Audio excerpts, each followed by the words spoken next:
false ego. So I'm your parent, and okay, now it's time to have fun. So the kid really tries to perform, and smile and laugh and act silly and have a good time. But what happens? Something always happens to ruin it. There's never any perfect good time in this material world. Maybe just for a few minutes, and then something will happen. The child will trip and fall.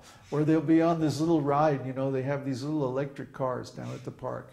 They're really funny, The guys come every weekend and they unload all these electric toy cars at the park.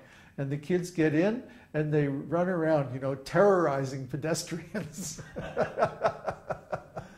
You can't even go to the park and have a nice walk. You got these kids playing, I don't know what they're playing, driving into your legs and stuff like this, crashing into each other, and then they start crying, and oh boy. So this material world, even you can try your best. Like last night, there were some people trying really hard to have a good time. About midnight, wasn't it? 11 o'clock, midnight. They were playing music and out there laughing and shouting and everything. Trying so hard, getting intoxicated, telling jokes, and they're all dressed up in party clothes and like that. They're trying so hard to have a good time.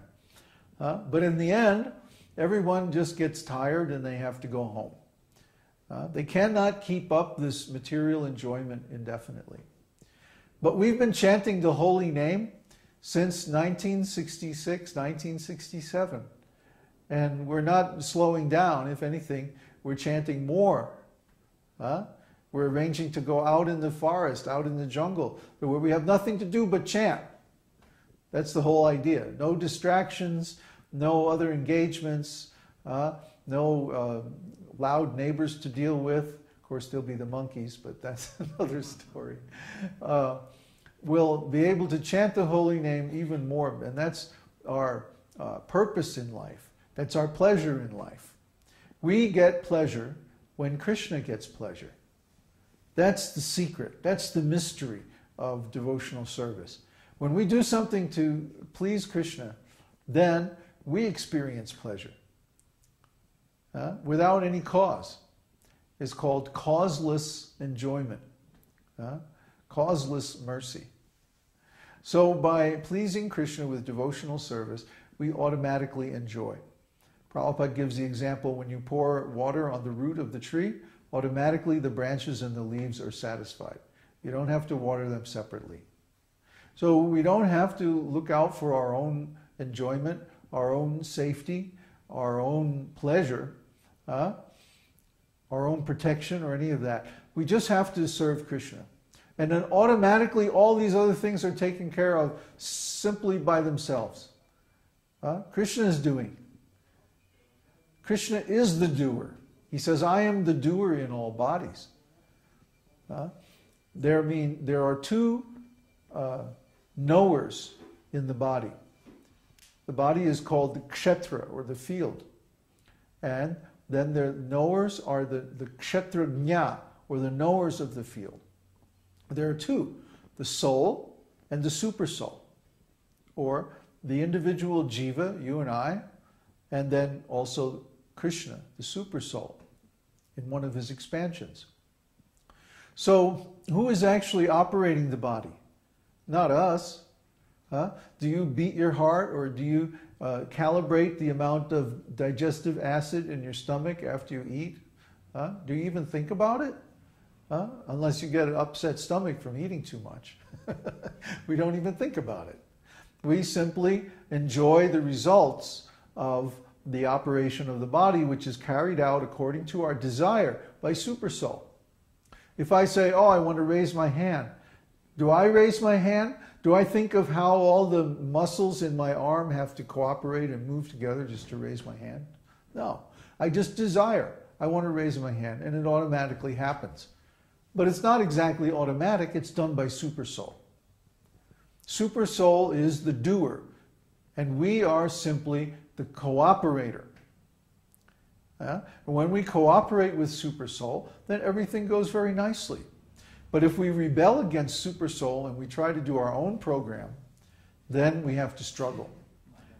Huh? Yeah, Maya does. We have to struggle because we personally are taking the responsibility for our acts. And when we do that, we get karma. And we fall under the control of Maya. In devotional service, we are excused from our karma because everything we do is for Krishna. And not only that, we're not any longer under the control of Maya, but we're under the control of Krishna directly. Directly under the control, personally under control of Krishna.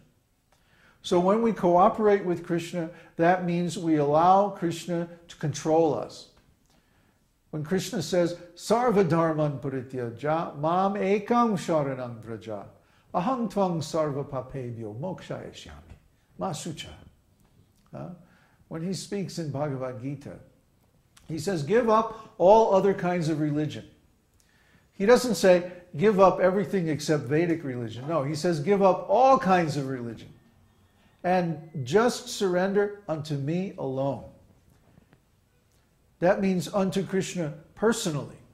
So if Krishna gives some instructions, as he does in Bhagavad Gita, in Srimad Bhagavatam, and so many other places in the Vedic scriptures, we're meant to take that instruction personally. When Krishna says, Manmana bhava madbhakto, just always think of me. And he means that. Or how can we always think of Krishna? Well, we can think of Krishna always if we love Krishna. Just like if you love somebody, you're automatically thinking of them all the time. You can't help yourself. The mind is automatically drawn because of the pleasure involved in the love relationship. So if we have a love relationship with Krishna, who's the most lovable person, then automatically the mind is thinking of him night and day. That's the state of devotional service. We want to attain that state where we are always thinking of Krishna. Manmana bhava madbhakto. My devotee is always thinking of me. Madhyaji mang namaskuru. Always serving me and bowing down before me. So if we have deities or a picture of Krishna or an altar in our home, then every day we offer food and we bow down before Krishna. This means we're accepting Krishna's instruction personally. We're following that instruction directly. We have understood Krishna's instruction. Just the other day, what were you saying? A friend of ours had got her friend to read Bhagavad Gita. And so Uddhava asked her, well, is he a devotee? And she goes, no. Well, did he understand what he read? Oh, yeah, he understood just fine, no problem. But he's not a devotee? How is that possible? If we really understand Bhagavad Gita, then we will do what Krishna says. Sarva dharman parityaja, give up all other kinds of religion. Mam ekam sharanam vraja. Vraja means do it. Go, it means go. So, mam ekam, unto me alone, Krishna says. Sharanam, surrender. Vraja, do it. So if we accept this instruction from Krishna, and we actually surrender and follow his instructions, then what?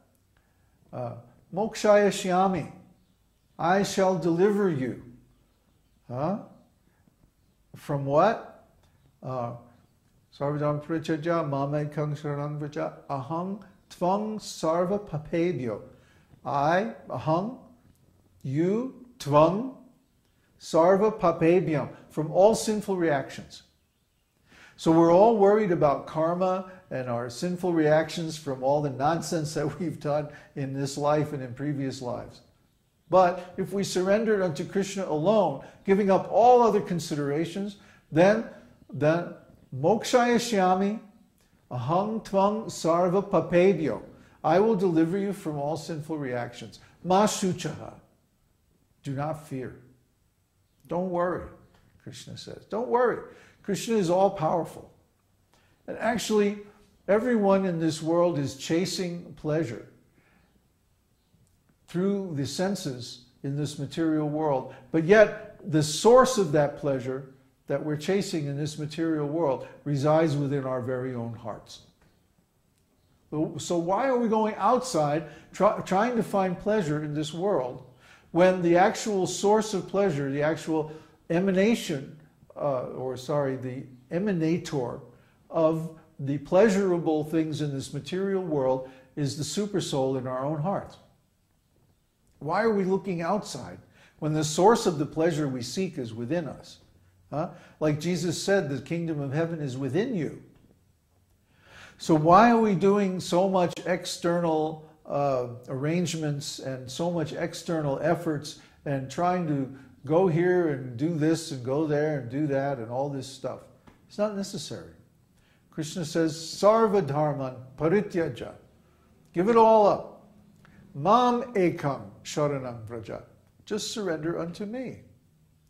Aham tvang sarva papebhyo mokshaya shyami.